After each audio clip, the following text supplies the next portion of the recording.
E aí, olha só, pelo resultado da nossa enquete aqui ontem, o Bacérgio estava aqui, quase todo mundo imaginava que o quê? Que o Brasil ia atropelar a Venezuela lá na Arena Pantanal, mas não foi bem assim. Dá uma olhada.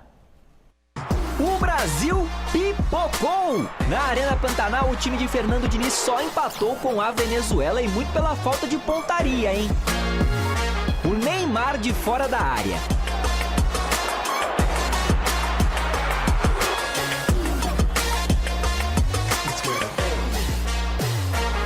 E o Casemiro, também de longe, tentaram no primeiro tempo.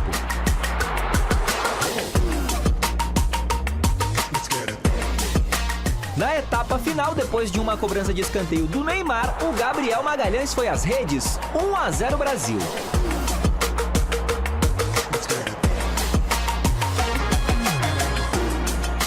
O time canarinho poderia ter ampliado, mas de novo faltou caprichar nas finalizações.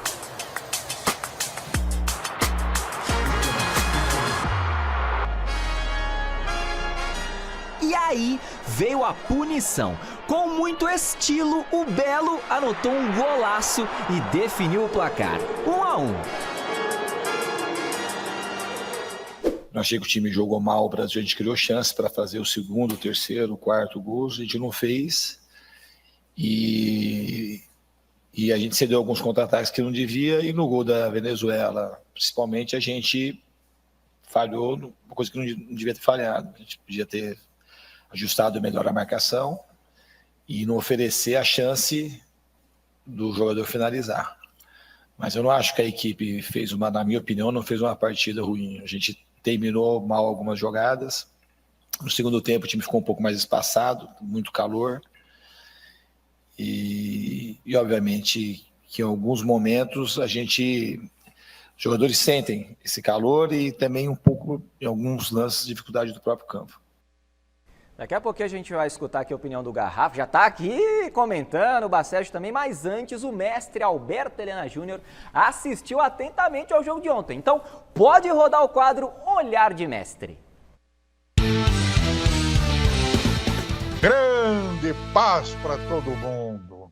Confesso que não fiquei nem um tiquinho feliz com a seleção ontem no empate por 1-1 com a Venezuela em casa.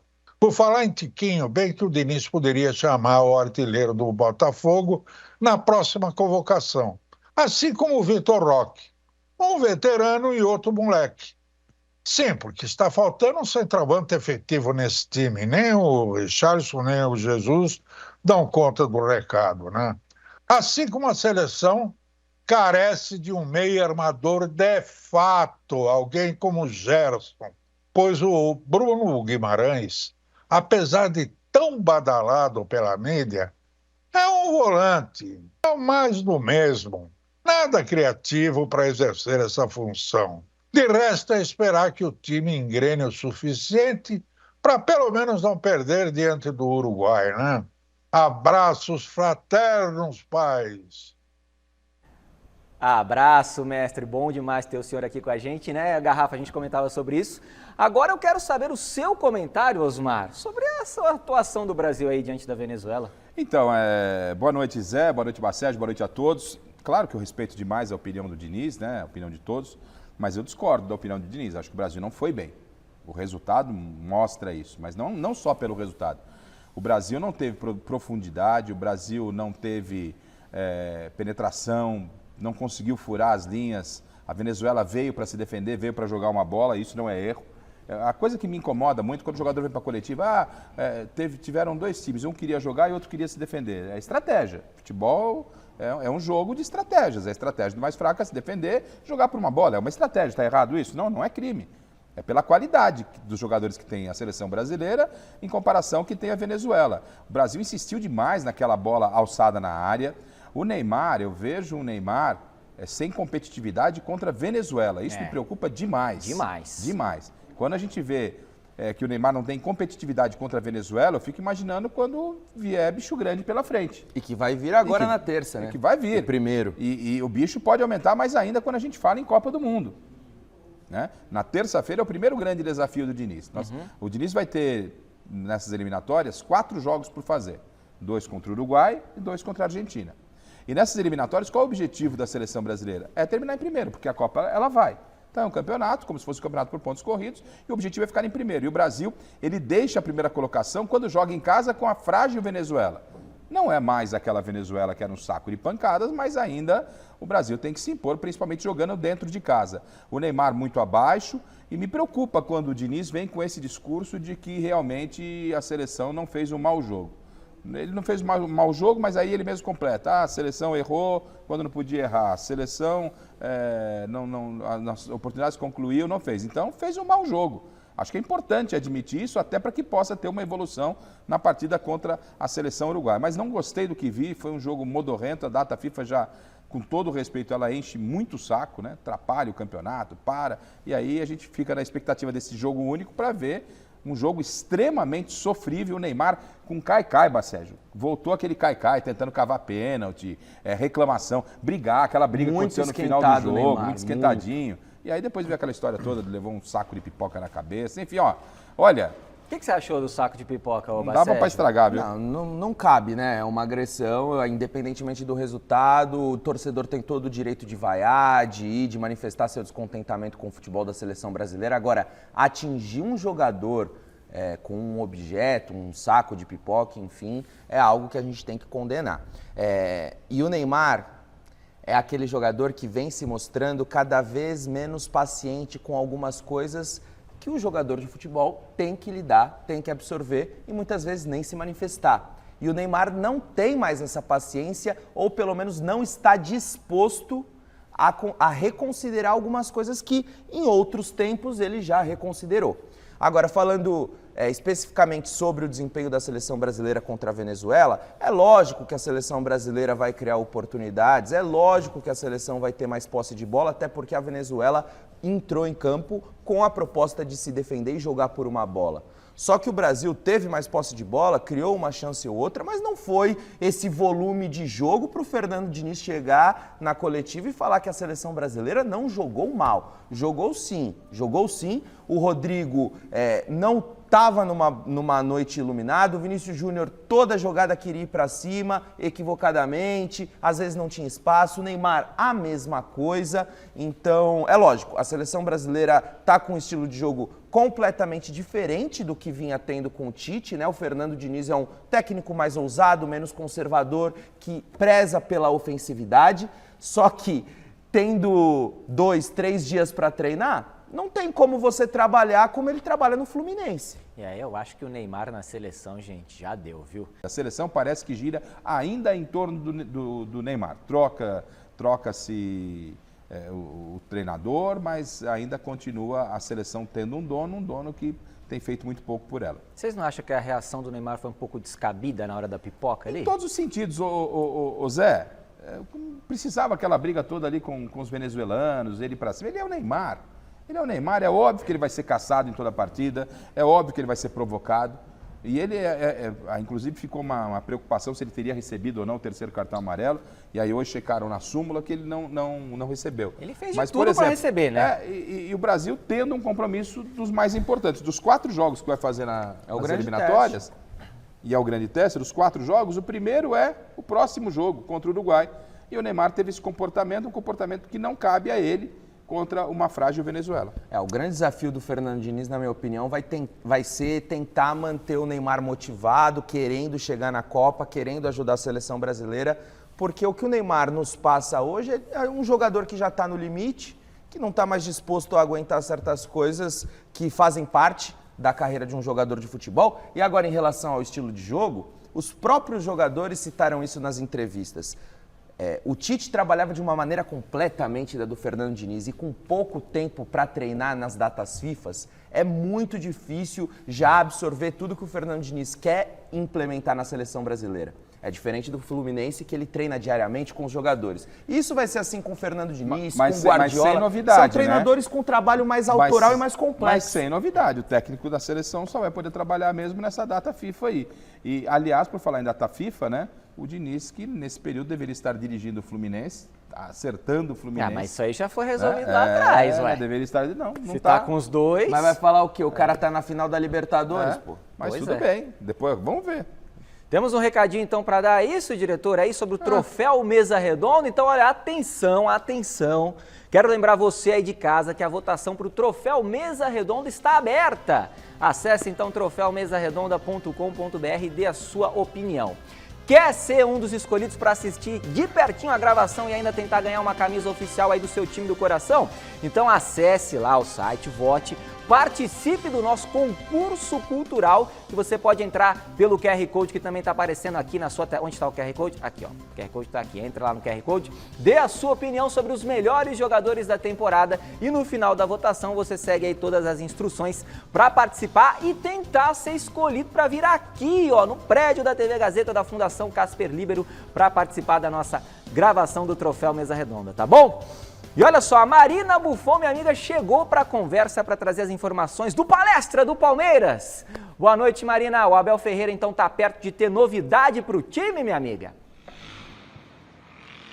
Boa noite, Zé, para você, para todo mundo que está acompanhando a gente nesta sexta-feira gelada e com muita ventania aqui em São Paulo, né? Pois é, o elenco do Palmeiras se apresentou hoje cedo, treinou ontem, treinou hoje lá na academia de futebol, pensando já no seu próximo compromisso, na quinta-feira que vem contra o Atlético Mineiro no Allianz Parque. Brasileirão ainda continua em curso aí para o Palmeiras e o restante dos times. Palmeiras que está eliminado da Libertadores. E o Atuesta, que não joga desde fevereiro, quando teve aquela lesão seríssima no joelho, rompeu o ligamento, passou por cirurgia e não vem sendo relacionado então desde fevereiro. Hoje esteve em campo, treinou parcialmente ali com os seus colegas, né, com seus companheiros, e a expectativa é de ele poder estar à disposição do Abel nestas 12 rodadas finais aí do Campeonato Brasileiro, mas ainda não se sabe, né?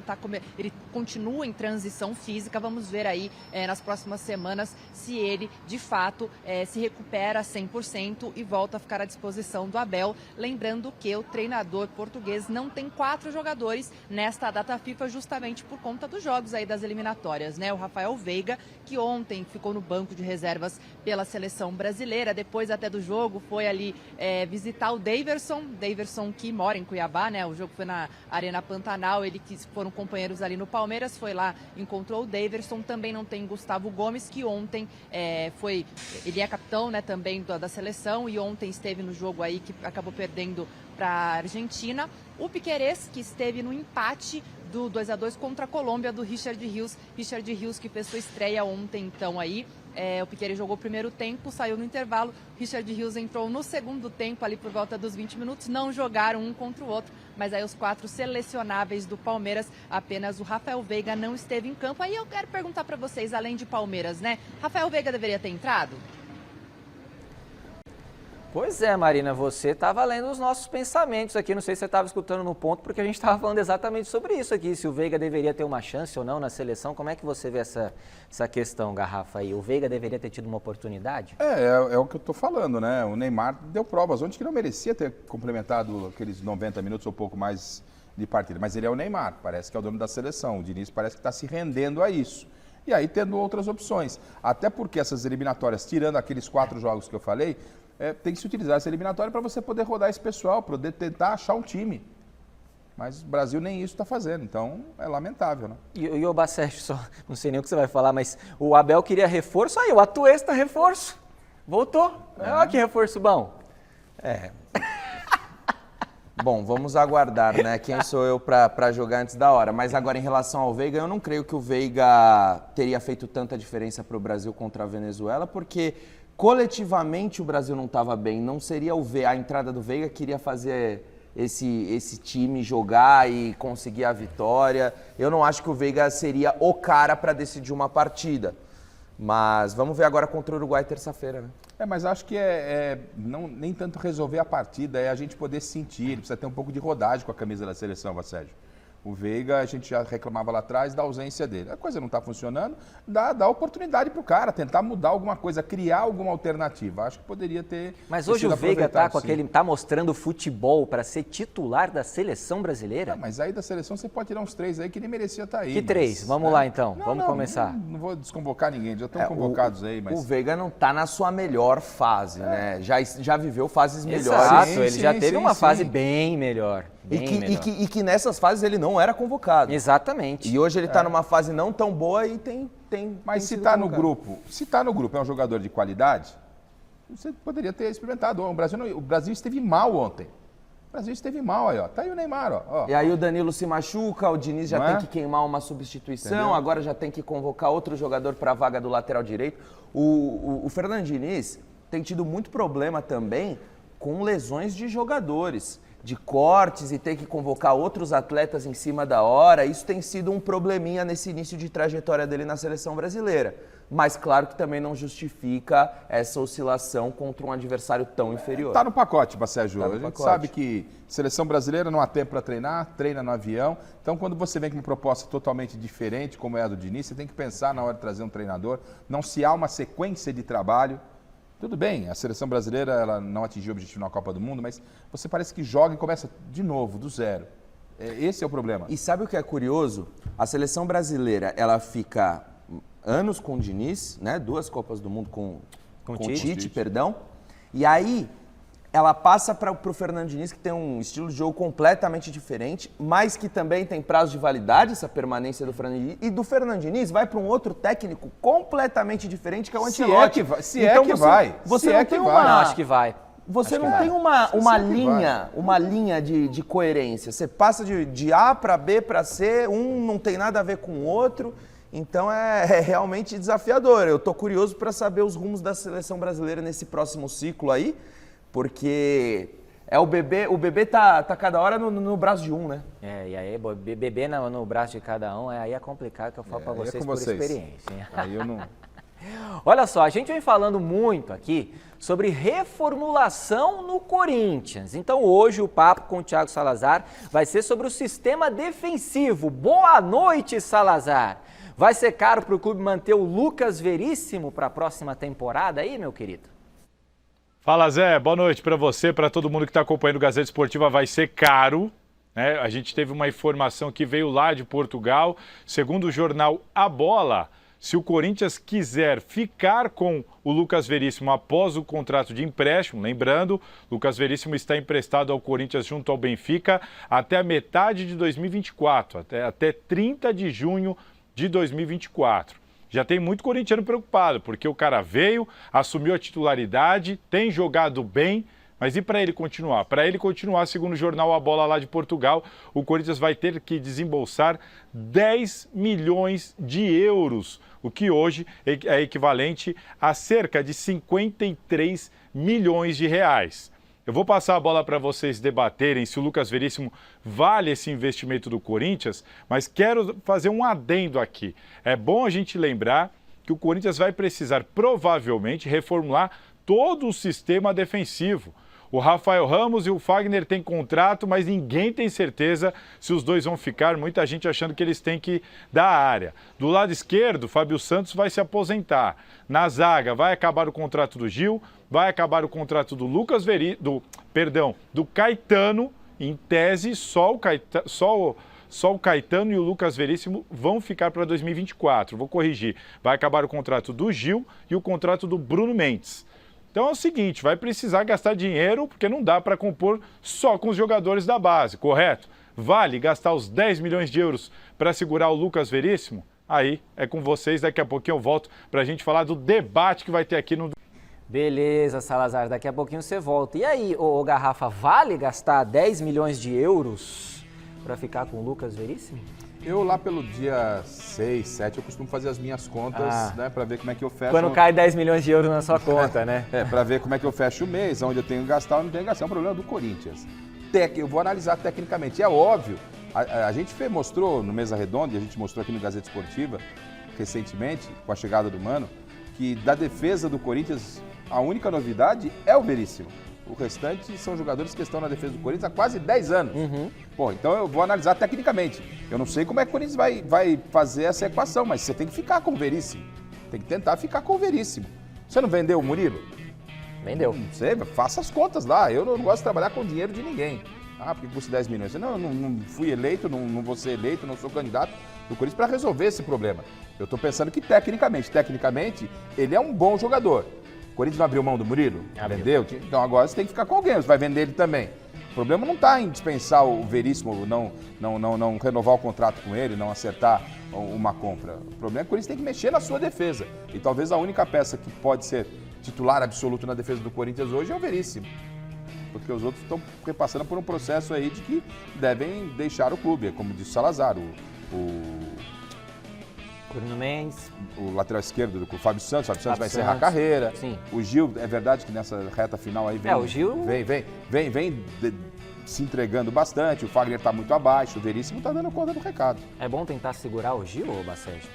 Olha, eu acho importante você não se desvencilhar totalmente do elenco, embora alguns realmente precisam sair, outros chegarem, é preciso fazer essa renovação, o elenco do Corinthians é um elenco envelhecido. Agora, o Lucas Veríssimo é um grandíssimo zagueiro, isso ninguém contesta, mas 10 milhões de euros para a realidade do Corinthians, se fosse o Flamengo, por exemplo, seria um investimento super válido. O Flamengo tem capacidade de fazer esse investimento por um jogador do quilate do Lucas Mas se Veríssimo. você trabalhar Só com que esse... o Corinthians não tem Mas condições.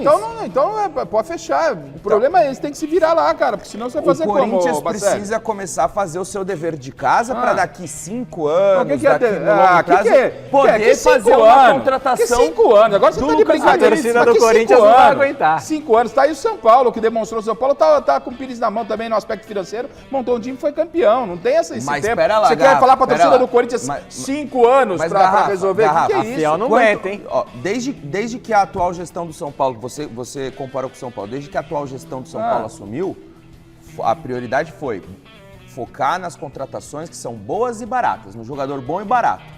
Se o Corinthians fizer isso, bacana, acho válido. Só que aí o Lucas Veríssimo não se enquadra nessa categoria do bom e barato. O Corinthians bom e precisa barato, não entender existe contratação o boa e que barata. ele quer. O Corinthians O São precisa Paulo entender o que ele gastou quer. algo que, teoricamente, se você fosse fazer no papel, na ponta do lápis, ele não poderia gastar também. Mas é que o São Paulo teve uma oportunidade no mercado. O Lucas queria jogar no São O Paulo. Lucas veio de Não é graça. só o Lucas, o no Ramos São veio de Paulo. graça. De graça não é bem assim, não é de Tem o graça. salário. Tem o salário, tem a luva, ok, mas Isso, De veio graça. É, De não graça. teve Nem que relógio. negociar com nenhum Nem relógio time, trabalha de nem graça. O São tirar Paulo não dele. pagou 10 milhões de euros pro Benfica. Mas o Corinthians, Essa é a questão. Gente, o Corinthians tem 10 milhões de euros hoje pra Gente, dar num jogador? são mais de 50 milhões de reais por isso. um zagueiro. Não tô dizendo isso. Eu tô entendendo o que você tá querendo falar. Né? É o que eu falei, eu não gosto de discutir o aspecto financeiro, né? Às vezes faz parte, mas eu vou no aspecto técnico. Se você ficar nessa daí, você vai trazer quem? O Chimbinha pra jogar na zaga do Corinthians, velho. A coisa tá feia. O Corinthians precisa responder. Tá, E aí é o São por Paulo- isso que o São Paulo debate de saindo domingo fica cada vez mais importante, porque Vamos ver. o próximo presidente do Corinthians É vai ter uma eles- bucha. Eles que vão ter Mas que uma resolver. bucha. Não me dê essa responsabilidade, não. Não, eu não tô te dando essa responsabilidade. É que é o Fechei a seguinte, conta. Não foi fácil, mas ela está fechada nesse mês. É que é o seguinte, Garrafa. fechado. O Bacete tocou num ponto. O time, poxa, tem que ver como é que vai fazer. Qualquer torcida de time grande não consegue esperar. Vou esperar 5 anos. A Não tem torcida como, do Flamengo, a torcida do Flamengo segurou A onda, e torcida olha do que a Flamengo é a torcida- do Flamengo. Você não mistura a E torcida olha do que a Corinthians com a torcida torcida do Flamengo, qualquer coisinha já é O uma Tigre é pressão corintiano, danada. tá lá sentado, não tem nada a ver com o Flamengo. Já é uma pressão Não mistura as danada. coisas. Mas mesmo agora, recentemente, o Flamengo, quando segurou, tinha uns caras lá interessantes, bons jogadores. Tinha. Não era no nível de um Gabigol, Não. Pedro, que tem agora, Everton É, Ribeiro. isso aí. Mas tinha alguns jogadores Começou lá atrás interessantes. com o Diego, Isso. Guerreiro, ali começou a mudar. Mas antes disso, antes de 2014 e 2015, você pegar os times do Flamengo, tá louco. Olha só, mudando a página aqui no Gazeta Esportiva, então. Você gosta, né? Eu? De colocar a Eu lenha na fogueira. Tava indo bem o programa, você já começa a provocar. Siga o mas é programa. assim, tem que ser assim. Você que me ensinou. Chegou a vez do São Paulo. Então, vocês estavam falando aí do São Paulo? Agora vamos falar do São Paulo aqui. A gente vai trazer uma informação do site gazetaesportiva.com. Os números até agora do Brasileirão deixam o São Paulo com o pior retrospecto como visitante do tricolor na era dos pontos corridos, hein? São 16% de aproveitamento até o momento. A pior marca até agora era de 2017 com 26%. Já a melhor média da história do tricolaço foi em 2007, com 61% de aproveitamento. Então o time do Dorival Júnior ainda tem essa reta final aí de temporada para melhorar esses números, Bacégio. Vai ter que trabalhar, porque o São Paulo é o time home office, só joga em casa, só trabalha em casa. Com todo Gostou respeito, a temporada do São Paulo já acabou, né? É jogador jogando futevôlei no CT da Barra Funda Aê. durante a semana, 3 dias de folga, e não tô debatendo os méritos dessas folgas e de tudo isso, eu acho super válido. O São Paulo não tem mais o que disputar na temporada. Só que assim, 2017, que foi o ano que o São Paulo lutou para não cair, que inclusive teve o Dorival Júnior no comando técnico, o desempenho como visitante era melhor do que o atual. E atualmente o São Paulo já esteve mais próximo da zona de rebaixamento, mas não vejo o São Paulo brigando para não cair. Embora aí esteja em 10º lugar e tal, eu acho que o São Paulo não está no grupo dos clubes que vão brigar nas últimas rodadas contra o rebaixamento. Então, sim, o São Paulo precisa ter como objetivo para essa reta final de temporada, já que não há mais objetivo para esse elenco, pelo menos estabelecer isso. Vamos tentar vencer o máximo de jogos fora de casa, vamos tentar acabar com essa sina, porque de resto a temporada do São Paulo está resolvida. Né?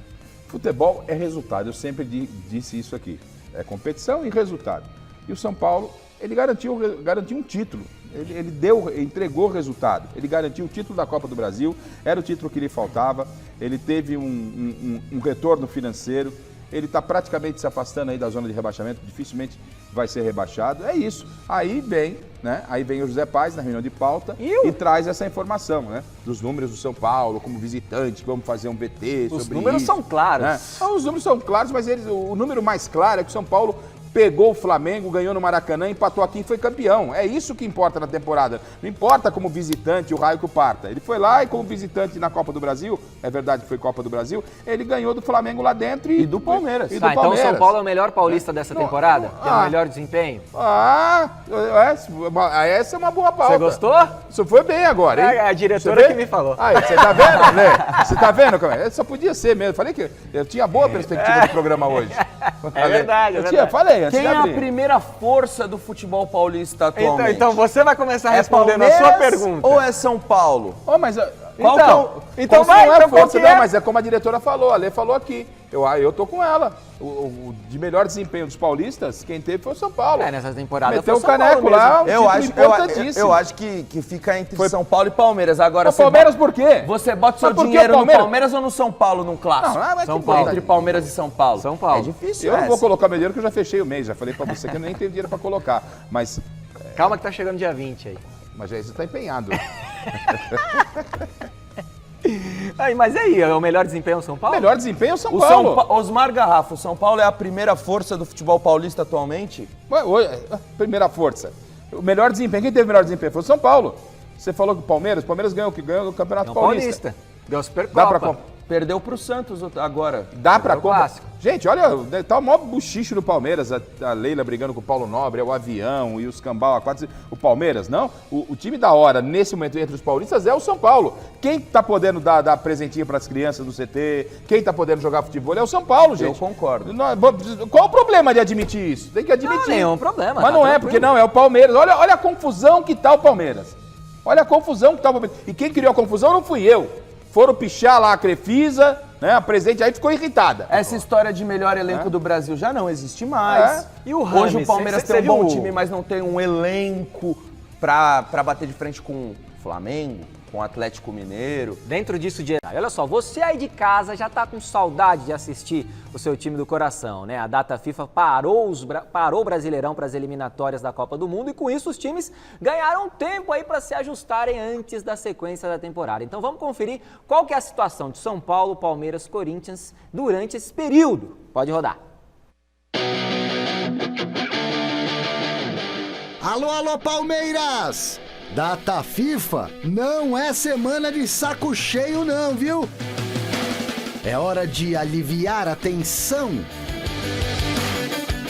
Agora é aguentar as críticas, vai-se falar de tudo, do treinador, disto e tudo. É normal e nós temos que aguentar e no final da época fazer a reflexão que temos que fazer.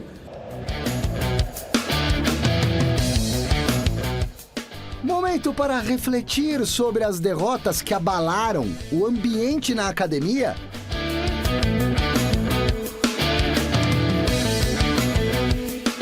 Trabalhar bastante para acelerar na reta final do Campeonato Brasileiro, garantir ao menos um pódio, trocando em miúdos, vaga no G4. Vem aí, no dia 19, o Galo do Felipão no Allianz Parque. E dá tempo ainda, antes desse jogo contra o Atlético Mineiro, para acionar o departamento de inteligência e descobrir quem é o tal do X9, que tá entregando ouro pro bandido, né, Abel? Fico triste porque o espírito do Todos Somos Um fica beliscado. Já o São Paulo, maré boa, hein, tricolor? Campeãozão da Copa do Brasil, passando por cima dos maiores rivais, só de boa na Lagoa?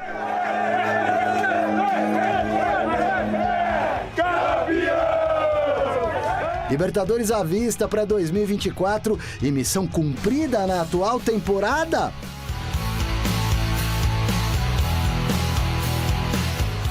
Quase, peraí, data FIFA não é feriadão prolongado. As férias estão chegando, mas nada de relaxar e colocar o pé para cima. Dorival Júnior sabe que é preciso manter a pegada firme para matematicamente eliminar qualquer risco de aproximação com a zona do rebaixamento ou coisa que o valha. Aí sim, dá para mergulhar de cabeça num bom e merecido descanso.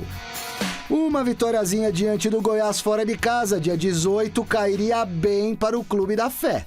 É muito difícil esse momento, né? De você se desligar de uma competição e se voltar totalmente para outra competição. Mas eu acredito que nós já tenhamos cumprido essa etapa. Ameaçados e rezando estão os alvinegros da praia e do Parque São Jorge, fugindo do fantasma da queda que funga no cangote de ambos. Sai pra lá Z4, Chosica.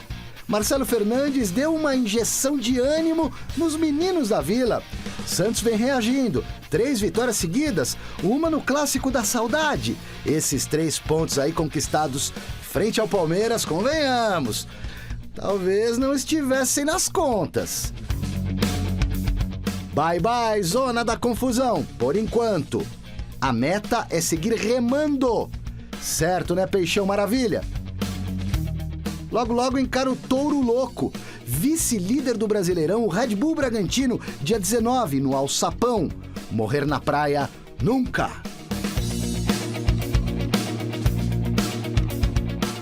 Tá bom nada. Passa por cima. O campeonato é muito nivelado, muito nivelado. Você não pode dar brecha. Isso é o mínimo, é o que a torcida, e até eu de casa, via e, pô, o time perdia, não tinha uma reação. Parecia que tinha alguma coisa e não tem nada. Para o Timão, que queria o Tite e trouxe o Mano, tá aí um período legal para recuperar quem tá machucado, treinar as novas ideias e colocá-las em prática após a data FIFA, já de cara no Maraca contra o Flusão do Diniz, finalista da Liberta. Já pensou se volta do Rio com 3 pontinhos na bagagem? Dá uma aliviada em tanto, ou não dá, seu Mano Menezes? Até porque esse negócio de Série B ficou lá no passado, com você no comando da equipe, reconduzindo o Coringão à elite. De novo, não, ninguém merece. Quem fala em rebaixamento, mais é quem está no Z4. Boa data FIFA, pessoal!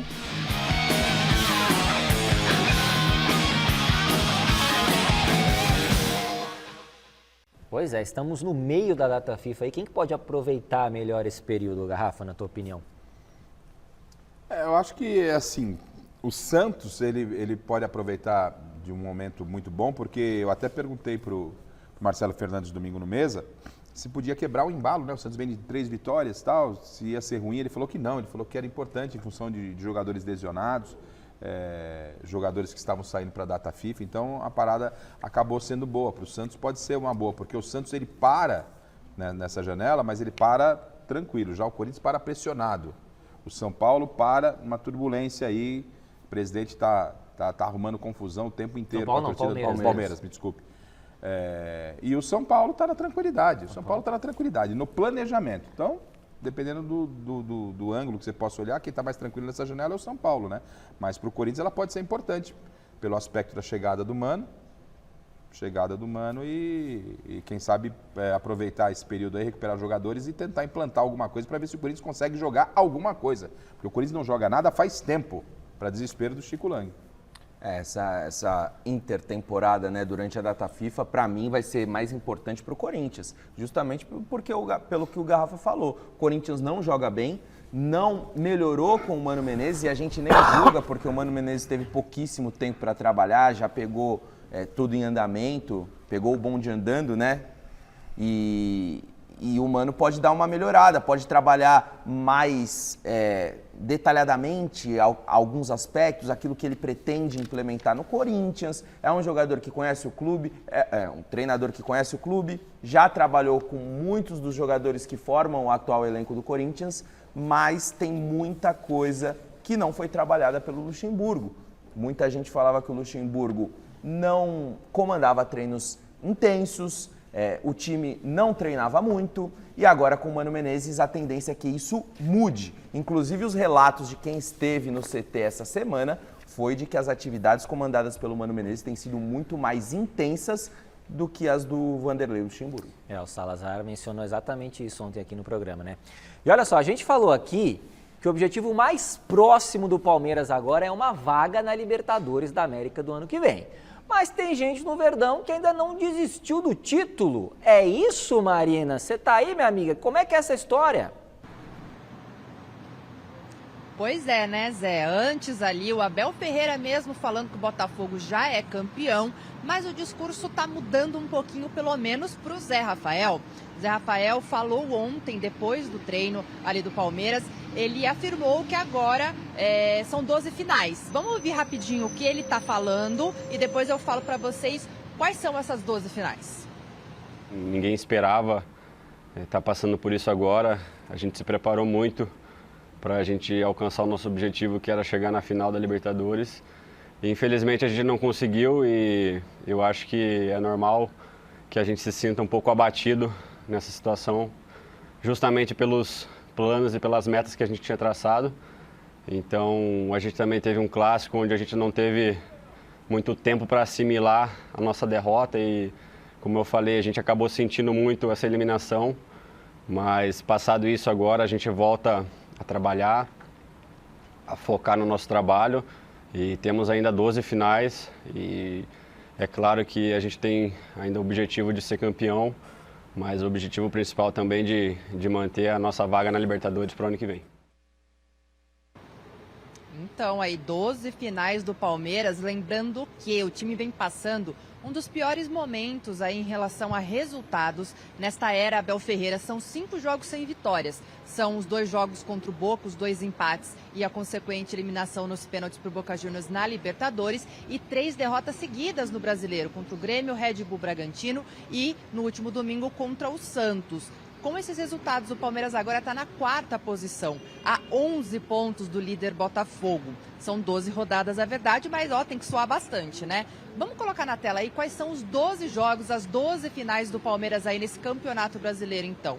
Em outubro agora o Palmeiras vai pegar semana que vem o Atlético Mineiro no Allianz Parque, depois visita o Coritiba lá no Couto Pereira, recebe o São Paulo no Allianz Parque também, um outro clássico aí.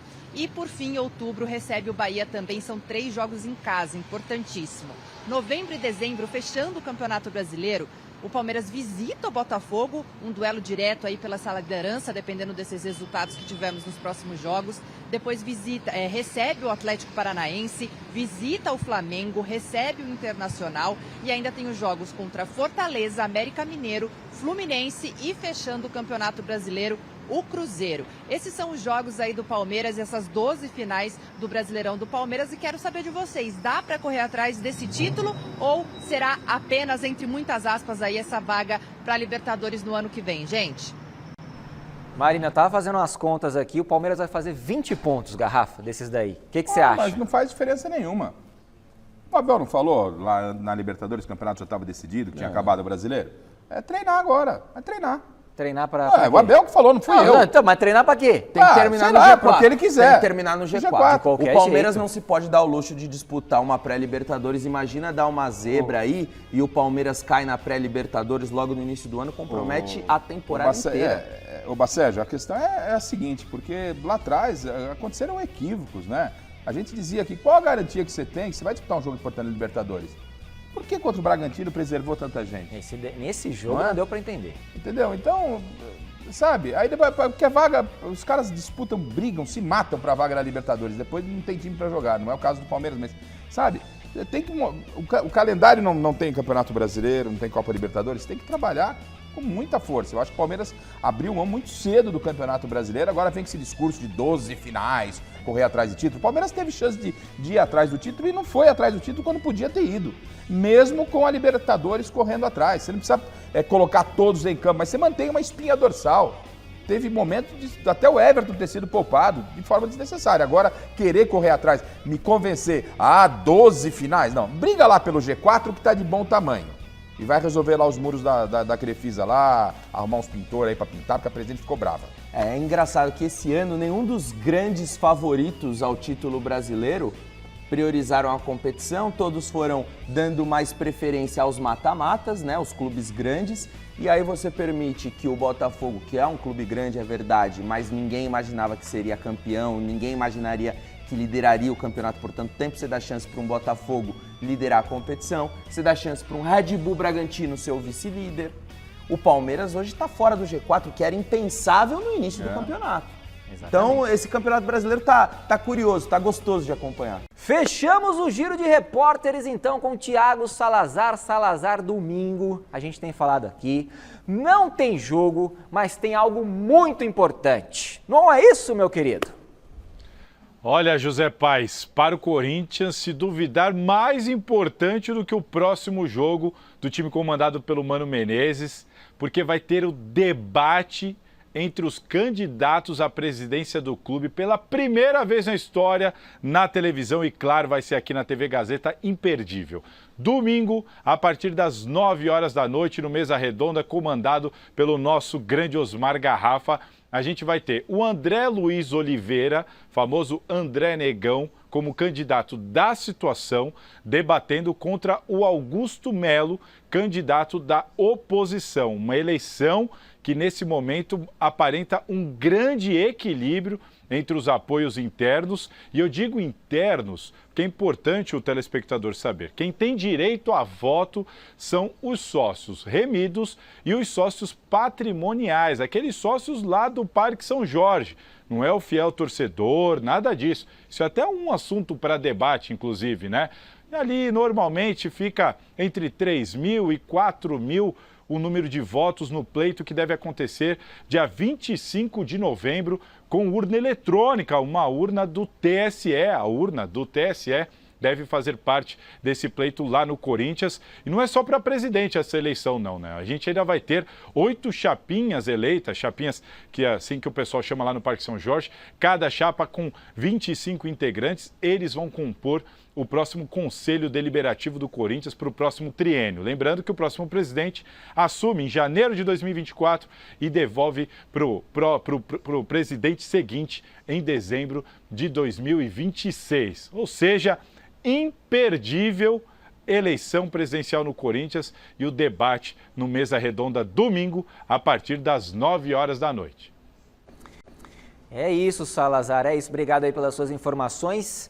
Vai ser demais, hein, Garrafa? Tá preparado aí, rapaz? Como é que tá essa preparação para esse debate? Vocês têm acompanhado aí todo o nosso time trabalhando, empenhado realmente em fazer uma grande cobertura dessa eleição do Corinthians. É a primeira vez, TV aberta, que vai acontecer esse embate aí de presidenciáveis do Corinthians. Então a gente está trabalhando com muita dedicação, não é? A gente está preparando com muito carinho.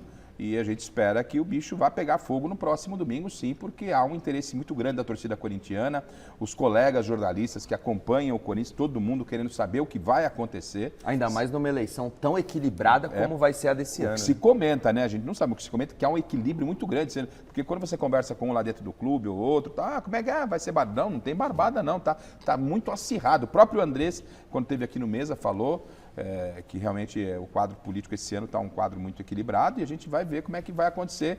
E o Mesa, jornalisticamente, né, está cumprindo o seu papel. Vamos ouvir os dois candidatos nesse debate com a participação de jornalistas de outros veículos, com a nossa equipe e com a sua participação. Você é convidado, domingo, 9 da noite, então vamos saber do futuro do Corinthians, o que acontece no próximo final de semana. É isso então, acabou, pessoal. Domingo tem uma mesa redonda com debate à presidência aí do Corinthians, a presidente do Corinthians, às 9 da noite, como disse o meu querido Osmar Garrafa. Então, tchau pra todo mundo, tchau Garrafa, tchau Bacérgio. A gente espera vocês no mês, hein? Agora fica com o Jornal da Gazeta. Tchau. Tchau, tchau, gente.